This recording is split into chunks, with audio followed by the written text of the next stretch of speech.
Hey gang, Victor here with another chemistry laboratory fundamentals video for you. So today we are going to be looking at a heating plate. This one's actually a heating plate controlled by this control here, and also a stirring plate, for our magnetic stirring bar that you'll find. It looks like a little white pill. It's going to be in all of your lab drawers. And we've got that plugged in. So what we're going to do today is just kind of demonstrate how it works.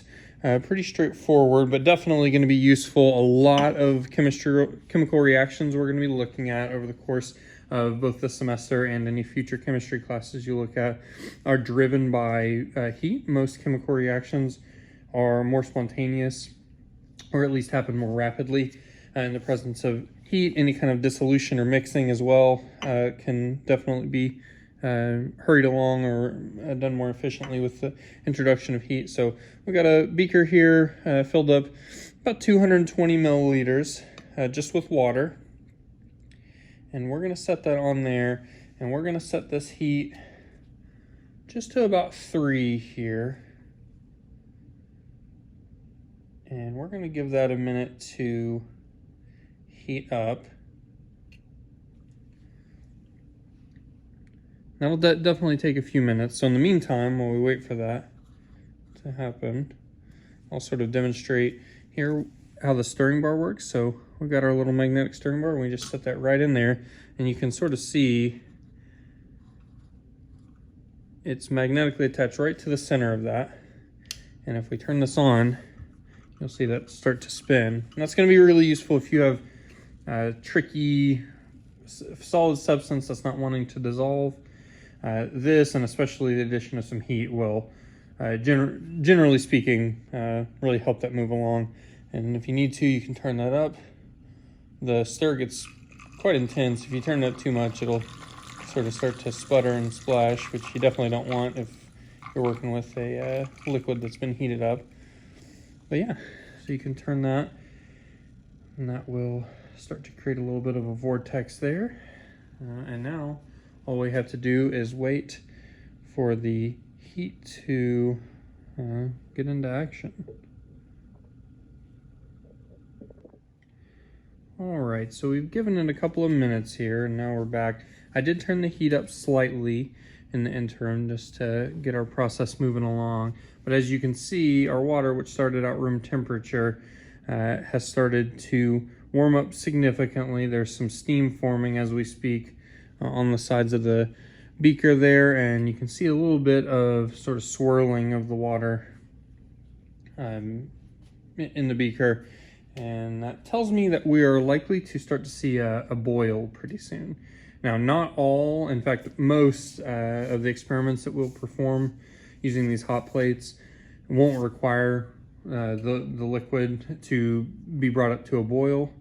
You're going to want to use a thermometer to measure the temperature. Typically, you're looking for a particular temperature range, or warming it up enough for a solid to dissolve within. But either way, you can sort of see how this hot plate has, over the course of about 5 minutes, really started to increase the temperature of this water here. And we'll get it going to a small boil here in just a second. So one thing that's really obvious with this hot plate is pretty dangerous. If you're not careful, it can burn you.